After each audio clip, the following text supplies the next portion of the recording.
you're breathing, it's not too late to change your story. Next, Deepak Chopra says, change your story, change your life. And lastly, by Chris Agnos, the biggest influence on human behavior is the story we tell ourselves in our heads.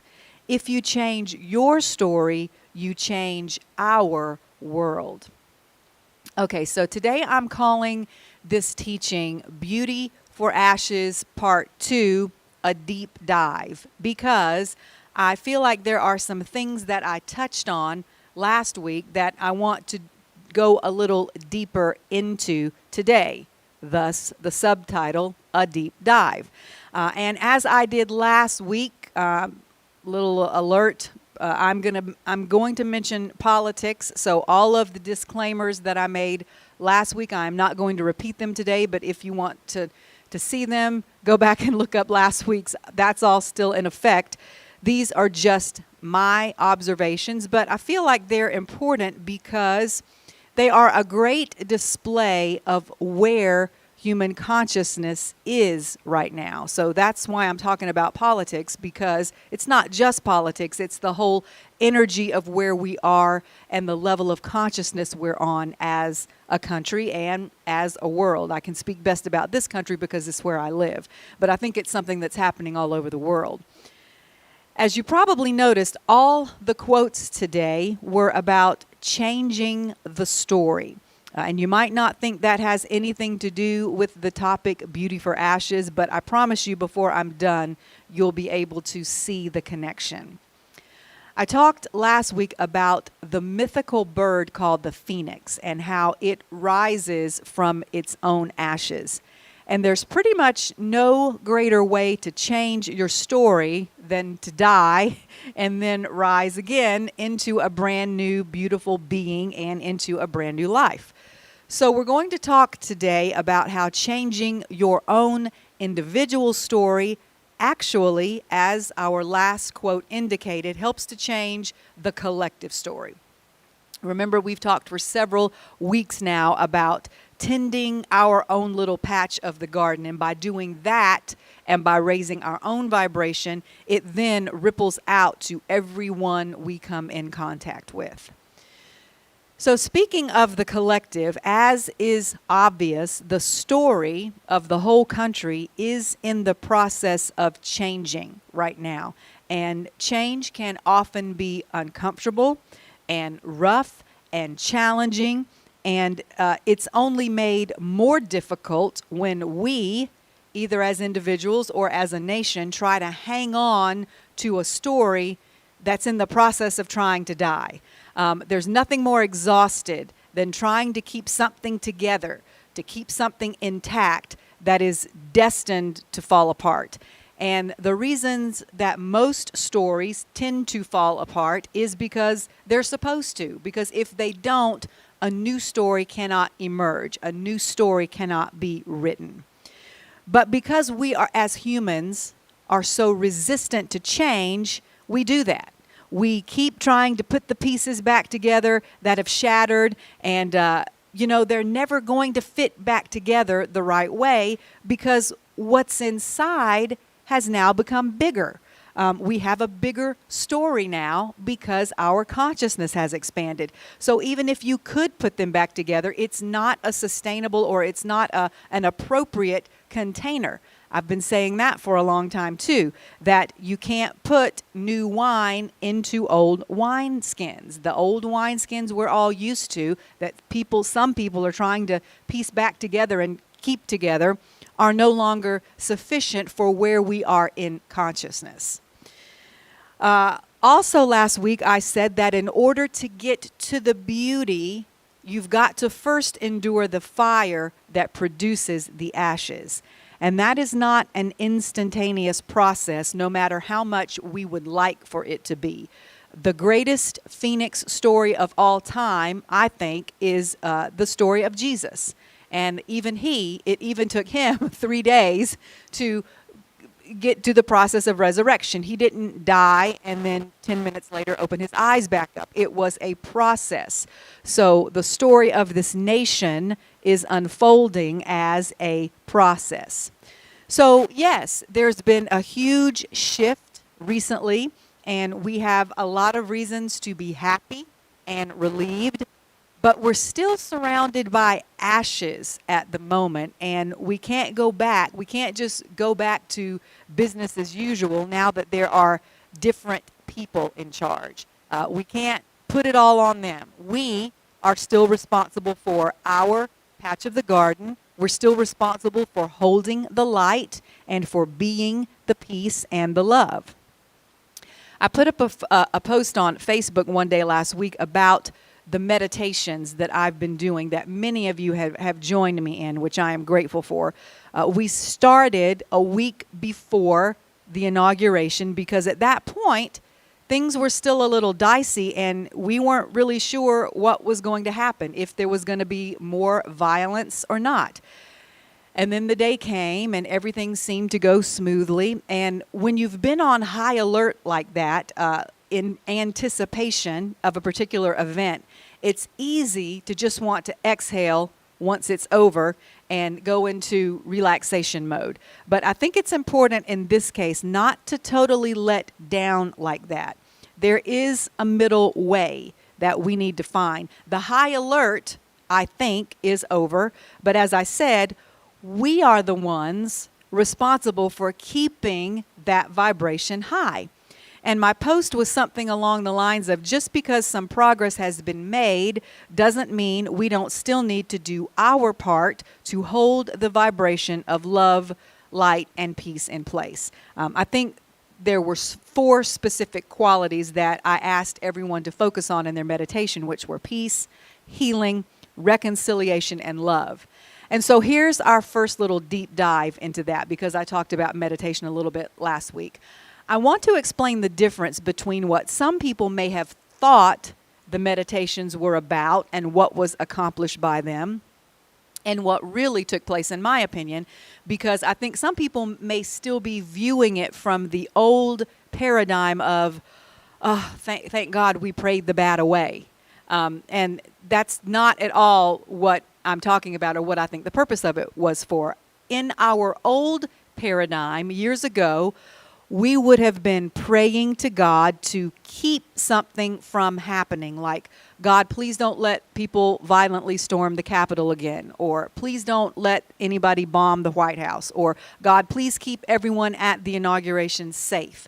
That's begging God to change something or to make something go the way you would prefer it.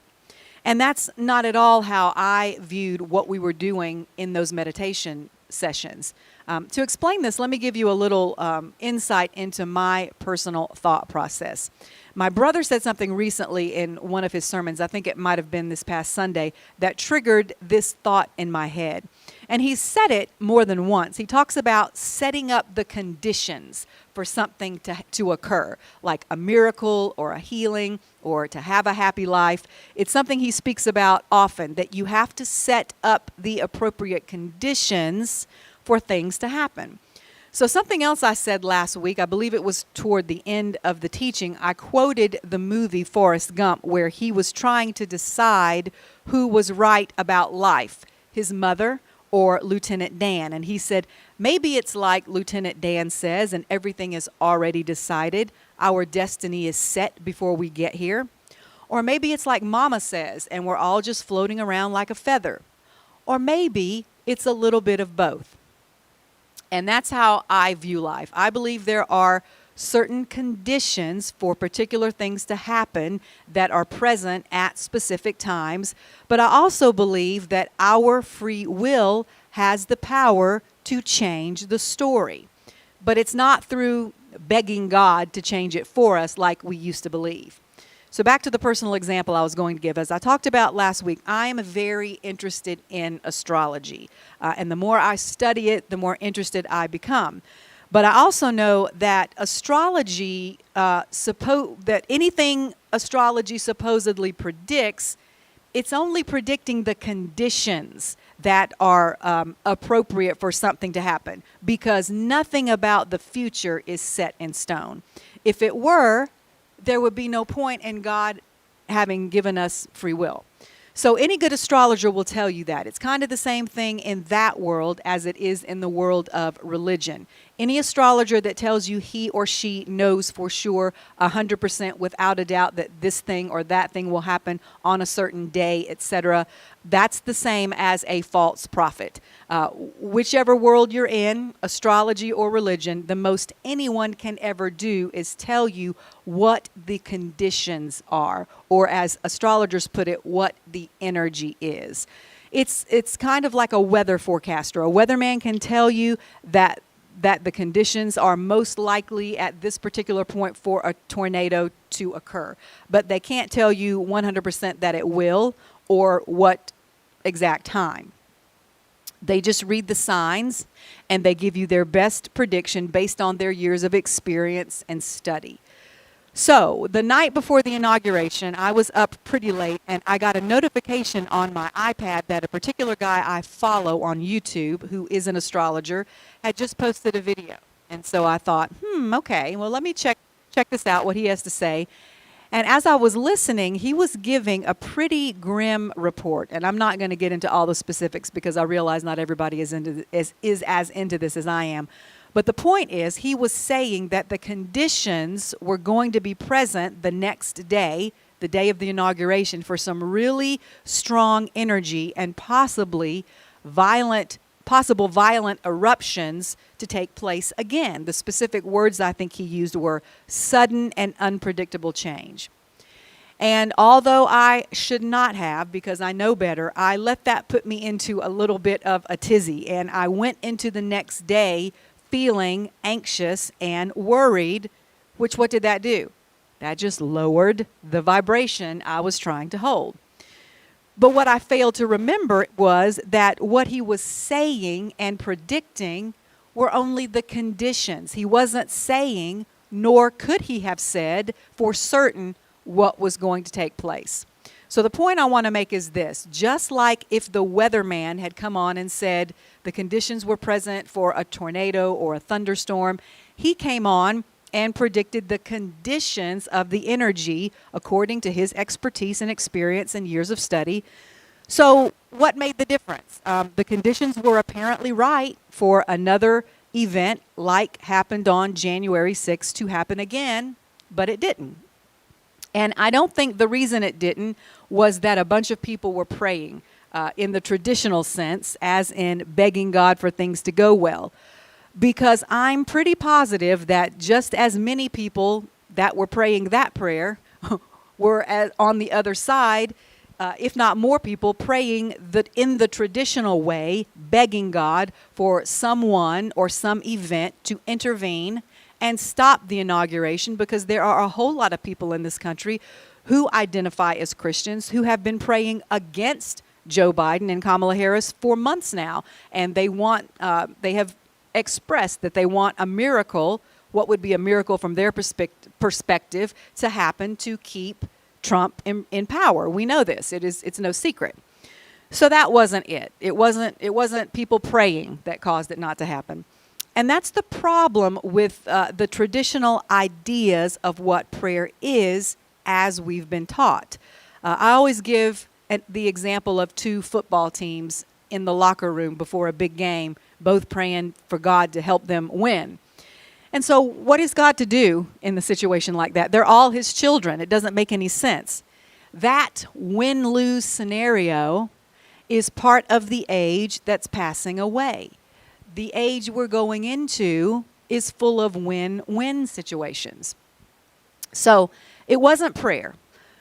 When we meditated those 3 times a day for 7 days prior to the inauguration, it wasn't, this is the key, I think, it wasn't for a specific outcome.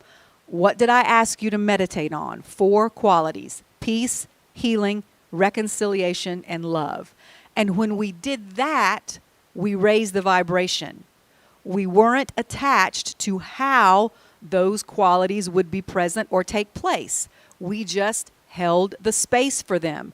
We created our own conditions, no matter what the external conditions were. And I'm sure we weren't the only group who were doing some form of that. And obviously, even though astrologically the conditions were present for there to be more disruption and chaos and violence, none of that occurred because the vibration was too high. And that's also why I'm saying that we shouldn't stop our meditations now, because unlike old-fashioned prayer, our meditation was not connected just to that one event. If we had been praying for the inauguration to go smoothly and for everyone to be safe and for there to be no violence, then once it was over, there would be no more need for prayer. But when you meditate to raise or hold a vibration through qualities like love and peace and healing, etc., then that's not connected to one event. It includes it, but it is not limited to it. So I hope you're seeing the difference. And as I've also said, we're no longer in the age, talking about leaving one age and going into the next, we're no longer in the age of leaving everything up to our savior characters, which our leaders can become sometimes to us, or depending on them to fix everything for us. We all have our own patch of the garden to tend, and continuing to meditate regularly towards the general peace, healing, reconciliation, and love in our country, I believe, is part of that. Okay, moving on to our next deep dive. Last week I said this: how many centuries have we been told now by religion, Christianity, and the Bible in particular, that there's an epic war coming between good and evil, and the evil must be defeated? Jesus is going to return and throw Satan and all who follow him into the lake of fire forever. That message has been burned into our consciousness for a really long time, and that's the language of conspiracy theories, and it's what so many people who have been raised in church understand. But the actual battle is not an external one between good guys and bad guys. That's what a lot of people want to see play out right now, because that's easier for them to get their head around than the actual battle, which is an inner war within each of us between which voice we will listen to and follow, that of our lower nature that's full of fear and anger, or that of our higher Christ nature, which is love. In his sermon a couple of weeks ago, my brother talked about putting things out of your room that no longer serve you, especially things that lower your vibration and level of consciousness. And I said this last week: conflict and fighting, using violence to get what you want, even if you think what you want is right and what you're fighting against is wrong, is a very low vibration. When humanity, or any subset or group of humanity, is acting on that level, they are coming from a very low vibration. And this whole concept of an epic battle between good and evil, even if it's taught from the pulpit as biblical, is a low level of consciousness. It's time to put that out of our room if it is our intention to move to a higher consciousness. Higher consciousness understands there is only one power in the universe. There's no good God and bad devil. It's all God, so there's nothing to fight. So that's what I said last week. Let's dive a little deeper into that today. As I said earlier, there are a huge number of people who call themselves Christians who are completely behind this idea that keeping a certain political party or person in power by force is perfectly okay and even sanctioned by God. I was reminded this week of a particular song and scene from my very favorite musical, Jesus Christ Superstar, when Simon the Zealot, this is not a new phenomenon that's happened, okay, that's happening. Jesus was given this same opportunity. In this scene, Simon the Zealot was trying to talk Jesus into turning his spiritual movement into a political one, and to encourage his followers to become violent in order to overthrow the Roman government. Here are some of the lyrics. First, Simon speaks and says, "Christ, what more do you need to convince you that you've made it and you're easily as strong as the filth from Rome who rape our country and who've terrorized our people for so long. So just a hint here, anytime you lower yourself to name calling, no matter what side you're on, I just stop listening to you because you've lost the moral high ground at that point. So what has he done here? He immediately started calling names. The filth from Rome who rape our country. Sound familiar? Okay. He continues talking in Jesus' ear.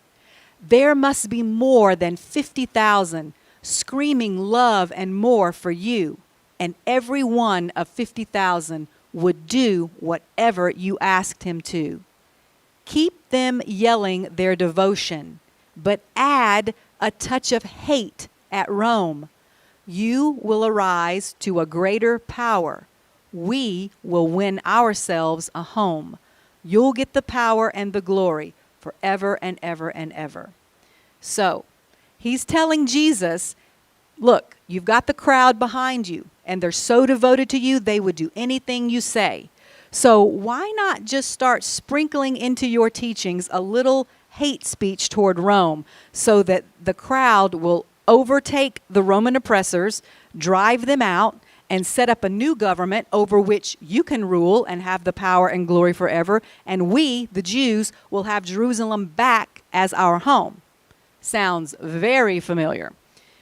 But listen to Jesus' response, which is all the proof we need to show us that what happened on January 6th that so many Christians supported was nowhere near what Jesus would have done. And this is not conjecture. We know that this is true because he was put in this exact same position, but he made a very different choice.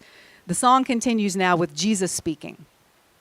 He says, neither you, Simon, nor the 50,000, nor the Romans, nor the Jews, nor Judas, nor the 12, nor the priest, nor the scribes, nor doomed Jerusalem itself, understand what power is, understand what glory is, understand at all. If you knew all that I know, my poor Jerusalem, you'd see the truth, but you'd close your eyes. Okay, why did he say that? Because they didn't want to see the truth. They just wanted to take over. While you live, your troubles are many, poor Jerusalem. To conquer death, you only have to die. So that was Jesus' choice, not to use the power he had over his followers to set up an earthly kingdom that they would take for him by force, but to die himself in order to conquer death. Metaphorically, in dying to himself or in any desire he would have to set up an earthly kingdom in which he would have personal power and glory, he actually won by dying. So that's the paradox. A later song in that same musical explains it further as Jesus stands before Pilate. Pilate asks him, we all know that you are news, but are you king, king of the Jews? And instead of going into this long answer about how wonderful he is, Jesus says, that's what you say. You say I'm a king. Later, Pilate continues, baffled that Jesus will not speak up and defend himself. He says, talk to me, Jesus Christ. You have been brought here, manacled and beaten by your own people. Do you have the first idea why you deserve it? Listen, King of the Jews, where is your kingdom? Look at me. Am I a Jew? And Jesus says everything that needs to be said in his final response. He says, I have got no kingdom. In this world, I'm through. There may be a kingdom for me somewhere if I only knew. And then they go back and forth for a couple of more lines, and Pilate says, why do you not speak when I have your life in my hands? How can you stay quiet? I don't believe you understand. And Jesus says, you have nothing in your hands. Any power you have comes to you from far beyond. Everything is fixed and you can't change it. So right there, Jesus makes it abundantly clear that his kingdom is not... My brother just walked in from class and he's singing Jesus Christ Superstar. Yee! All right. You were singing it in your head as I was saying the lyrics, weren't you? Yep. Okay, so right there with that answer, Jesus makes it abundantly clear that his kingdom is not of this world, and that his power and glory do not come from man, but from far beyond. He had the opportunity, if he had wanted to set up an earthly kingdom by force. He had the people behind him. All he would have had to do was say the word, and they would have rioted on Rome for him. But he refused, because earthly government is not what he was about. And it shouldn't be what anyone who claims to follow him is about, and especially not the taking of it by violent means. Okay, so enough said about that. I just want to mention this one thing, and I don't want this to come off sounding like a criticism, because I love this person. Marianne Williamson, who wrote the wonderful book that we've studied here, A Return to Love. As some of you may recall, she ran for president in 2020. And I watched her. I was excited when I heard about it. I was a little surprised because she's never held public office before. I knew it was going to be an uphill climb for her. But I love, her thinking. I thought, well, how wonderful it would be to have someone like that in the presidency. But I remember watching her in the debate she was in. And for whatever reason, I don't think that was when there was so many of them that they weren't all at the same time. And so Donald Trump was not in her particular debate. But she decided to, for all intents and purposes, to call him out in one of the things she said. And I remember the idea of what she said was correct, because what she was saying is, this is going to be a battle between love and fear, which we all know and believe. But the way she said very aggressively, she said, and I will meet Donald Trump on the battlefield and love will win. And the minute she said that, everything in me just kind of went cold. And I said, she just lost the energy. She just lost the momentum. She just lost the spirit, because she made it about a battle between her and him, and that she was going to win and he was going to lose. And in order for her to win, he had to lose. So I hope you understand that point, I've listened to her since, and I've quoted her recently.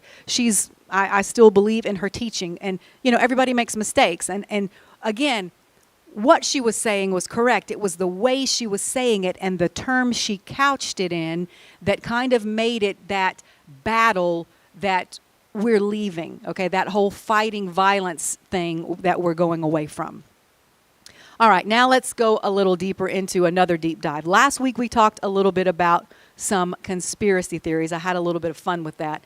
And one of the mottos or slogans that goes along with one of these big conspiracy theories is this abbreviation, if you've seen it anywhere on social media, WWG1WGA, which stands for where we go one, we go all.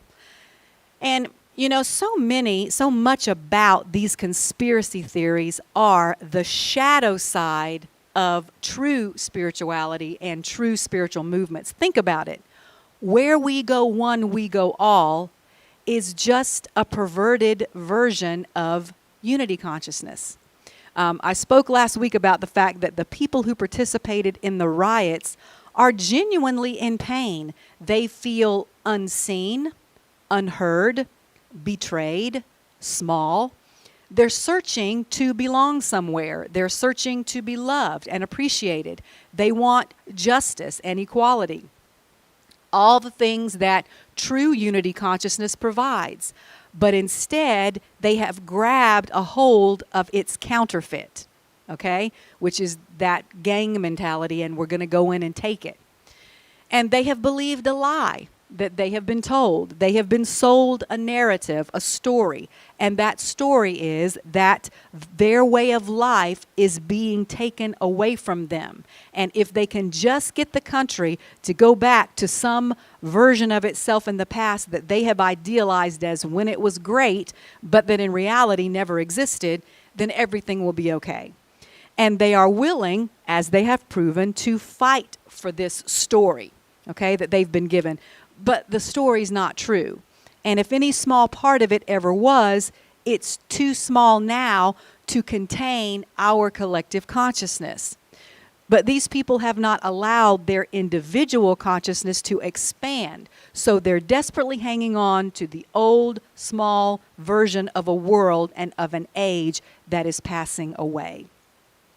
I want to read now a piece from a guy named Kyle Cease. And he's talking here about our stories and how we fight to keep our old stories alive when we should just let them die so a new story can be born. And he also talks about following our mind versus following our heart, which is, a subject that's close to my heart, as a means of deciding which stories are true, the ones that should be believed, and which are not.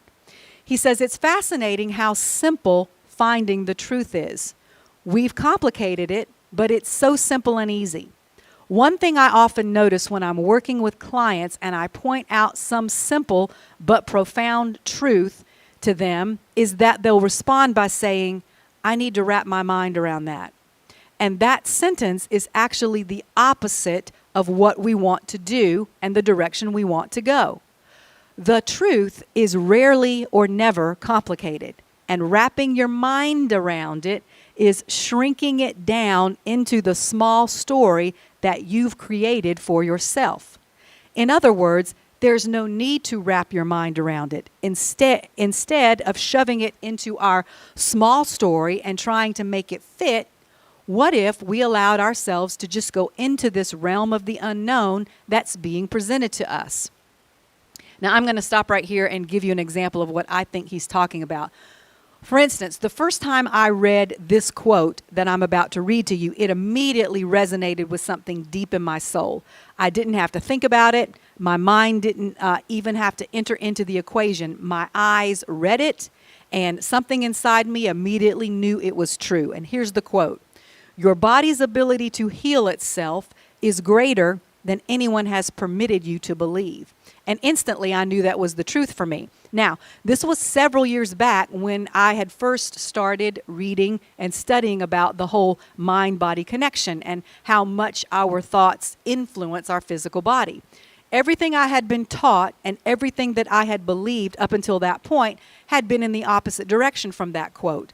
The story I had constructed around this subject was that our bodies are largely mechanical, like a machine, whose parts wear out eventually from use, and that sometimes things just happen to it from external sources, and there's little you can do about it other than just live with it, whatever ailment comes to you, or go to the doctor and get a diagnosis and accept it without question and take whatever treatment they suggest. Now, am I anti-doctor? Anti-science, anti-medicine? No, they all have their place. But what I'm saying is that story that I had created about my body and my health, in that story, there was no room for how our thoughts and our attitudes create and affect things that are manifesting in our physical body. That was a new realization to me. And I think that's an example of what Kyle Cease is talking about here. Sometimes we've created a story about ourselves and about who we are as individuals and as a collective, as a country. And all the information that comes to us then, after we've created the story, must somehow be fit into that story. Some people would call that a narrative. And that's where our minds come in. We hear something. It seems to immediately resonate with us. It strikes a chord because our soul knows it's the truth. But because it's in conflict with our narrative, with our story, our mind kicks in and we try to, as Kyle says here, shrink it down and shove it into our small story rather than just receive it as a truth and expand our story to fit the truth.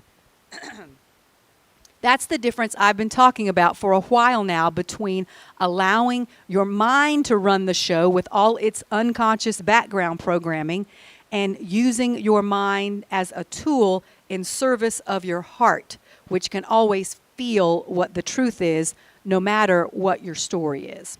Okay, let's go back to Kyle. The last sentence I quoted from him before I went into my example was, instead of shoving it into our small story and trying to make it fit, what if we allowed ourselves to just go into this realm of the unknown? Or in other words, this is me talking now, into the darkness of the void.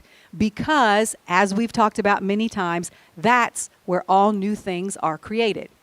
So what he's saying here is when we are presented with new information that resonates in our heart and soul as true, but that is different from our story, we have several choices. We can try to shrink it down and manipulate it and chop it up and drop parts of it off until it fits inside our story. Or we can completely ignore the new information altogether and fight to keep our old story just as it is. Or we can walk into the void and create a new and bigger story. But in order to do that, we've got to let our old story die, and we can't be afraid of walking into the dark. He goes on, to me, there's a new consciousness that's trying to happen, and it's a consciousness that goes beyond just thinking positively. Thinking positively is awesome, and we all need it. But in thinking positively, we're implying there's a negative, which means I'm judging part of myself because that negative exists in me. And the more I avoid my darkness, the more that darkness is going to keep acting out. So my belief is your ability to create is solely based on how much of your own darkness you fall in love with. In other words, your ability to become rich is based on how much in love you can become with being broke, or how happy you can be with just wherever you are. Your ability to have the greatest relationship in the world is based on how much in love you can be with just being happy with yourself when you're alone. The less you need a relationship and are whole within yourself, the more you will create a vibrational match to someone else who is also whole and complete and happy with themselves alone. Your ability to live your life to the fullest is based on how okay you are with death. What did we just read? The words of Jesus. To conquer death, you only have to die. And we know that doesn't mean just physically. That means die to your ego, to your story. So then he goes on to say, our cells are dying and more are generating all day long. Our past stories are trying to do the same, but we won't let them because humans have bought into the idea that death is a bad thing. So we hold on to our old, small stories via the crap we keep in our garage, the relationship that's not working anymore, the career that we've had for 20 years but that we hate, and these things are all trying to die. There are only two reasons we keep something in our lives. One is because we want it and love it and it expands us, and the other is because we're scared of it falling apart. And that's based on the belief we have that things shouldn't fall apart, but sometimes they have to. When someone says to me, I'm just trying to keep it together, I always ask them, why? Anything you're having to try to keep together is something that's wanting to fall apart. I don't have to try to keep my arms on my body because they're supposed to be there. They're serving a purpose. But there are other things in my life that are trying to fall apart because they're supposed to. And my job is not to stop that process. When your past stories are trying to die, your job is to become present so that the old story can be purged from you. There are so many old stories the universe is trying to purge right now from the collective, and if we don't let them die, we will all go down with them. Wow. So many truths that were in that piece just then. There was the story of the phoenix. We can't rise from the ashes until we let the old story die. There was the principle of the upside down kingdom. We find our life by losing it, not by fighting to keep it. There was the truth of the void, and that it's by stepping into the darkness as well as embracing our own darkness and knowing that that's a part of us too, we can create a new and bigger story for ourselves as we evolve. And that's the struggle right now in this country that is mirroring all of our personal individual struggles. There are people who want to and are ready to evolve into a higher consciousness, into unity consciousness and move forward. And there are others who are fighting tooth and nail to keep the old story alive that is dying and falling apart. Ultimately, we all get to choose in our own space and at our own pace which story we're going to follow. We get to decide which stories are true for us and which are not, which we're going to hang on to, and which we will let die to be reborn into a bigger and more evolved story. I'm going to end this teaching where I began it, simply by reading again a few simple but profound quotes. If you ever find yourself in the wrong story, leave.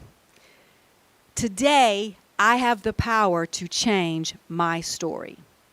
If you keep telling yourself the same sad, small story, you will keep living the same sad, small life.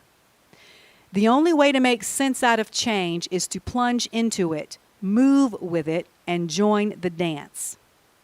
As long as you're breathing, it's not too late to change your story. Change your story, change your life. And always remember, the biggest influence on human behavior is the story we tell ourselves in our heads. If you change your story, you change our world. Amen?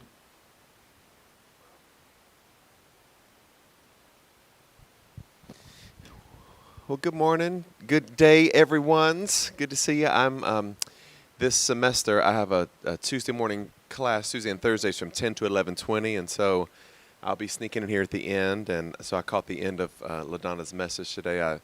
I was out of order, running in, singing from Jesus Christ Superstar, but I couldn't hear those words without thinking, you started to believe what you say is true. I was like, yes. We used to do the rock opera every year. I miss doing it. As LaDonna was teaching today, I was catching about the last 15 minutes, I was reminded of a way to find peace, to find happiness in this season of pandemic, social unrest, political turbulence. One of the things that we rest upon at Spirit and Truth Sanctuary is that truth really is in the eye of the beholder. And as we look at the Bible, for example, we can see very different teachings, almost, if you will, some contradictory teachings. One time Jesus says, if you're a rich man cannot enter the kingdom of heaven, it's easier for a camel to pass through an eye of a needle than for a rich man to enter the kingdom of heaven. Another time Jesus says in the parable of the talents, if you don't invest money and know how to make money, I'm going to cast you into outer darkness. And so we're kind of left in this quandary of, well, what's accurate, what's right? Well, if we'll come back to the foundation of who we are as rightly dividing the word of truth, we have to rightly divide not only the Bible, but ourselves. And so instead of eating from the tree of the knowledge of good and evil, which makes us want to be accurate, right, someone else to be wrong, project that same idea onto America right now, okay? Everybody has ideas. Everybody has their own life experience. Everybody sees it from their perspective. It doesn't necessarily, you may feel strongly, and I feel strongly about this at times, it doesn't necessarily mean that we're right and someone else is wrong. What does that mean? From the same Bible, from the same country, we have a lot of different interpreters looking at it. And so the way we vote, the way we see social activism, the way we see politics, let's try to take it out of the framework of something being right and wrong, even though I think everybody knows we all have very strong opinions about that, and let our ideas be a reflection back to who we are. So if I look at Jesus' teachings and I find two completely polar opposite teachings from the same man, the same spirit we call Jesus of Nazareth, do I lean toward a rich man can't enter heaven, or do I lean toward if you don't learn how to invest, you go to hell? Well, it's not about accuracy. Jesus taught both. So that reflection of Jesus and what I cling to is really reflecting me. Not accuracy, not right or wrong. Why am I attracted to the Jesus who wants to share, people to share wealth with others? Why am I attracted to the Jesus teaching that wants to be more about investing of money? It's not about right or wrong or accuracy about Jesus or politics. It's a reflection of who we are. Why am I attracted to this type of politic? Why am I attracted to this type of social understanding? And so as we do that, we also create space for inclusion. We create space for mindfulness, knowing that We are all on the same journey. Sometimes we see it a little differently. And sometimes people who on this leg of their journey may see something exactly opposite will wake up. Just keep holding that vibration. Hold it as peace, joy, and righteousness. Get happy, stay happy, be happy, and watch what happens. I'll tell you a quick story in closing. There's a young man that I ordained several years ago at Spirit and Truth, and he admitted at his ordination, he said, "Can I just say something for about 2 minutes?" I said, "Sure." And he said, "DE, I want to let you know, when you first started teaching inclusion, I was one of the guys online on your website that you had to block because I was saying, you're sending people to hell. This is a lie. This man's a false prophet." He said, "And now 5 years later, you're ordaining me because," so what does that mean? Sometimes it's not about necessarily judging people for the way they think. It is about holding that space, holding that light, that love, that joy, that energy. And I'm preaching to myself right now. And giving them time to change at their own pace and in their own space, and knowing that we're going to probably change some too. So that's your free part for today, and hopefully that's just a beautiful addition of what you've already heard. We're so grateful you were here today, and we weren't able to gather all the names, but for everybody joining in, we love you guys. We look forward to connecting again tomorrow night, 7 p.m. Eckhart Tolle's The Power of Now. Join the conversation. It is powerful. Invite a friend. It's not necessarily just churchy stuff. It is just amazing truth, self-actualization, and realization that we're going through. And then Sunday morning at 10 a.m., if you're, I think last name's Q through Z this Sunday, or if you missed your week early on and you'd like to come, we are not having more than, I think maybe the largest Sunday we've had since we opened the doors back up is about maybe 50 people. 55 people is all. I'm pretty good at kind of taking a eye shot of how many people are there. And so there's a couple of people that said, "I missed my week on because we changed it this time." And so if you did miss, you are welcome to come, but we will be practicing social distancing, mask wearing, and everybody's doing great with that. But if Q through Z, we'll see you Sunday morning at 10 a.m. Everybody else will see you virtually. Go in peace. May God bless you.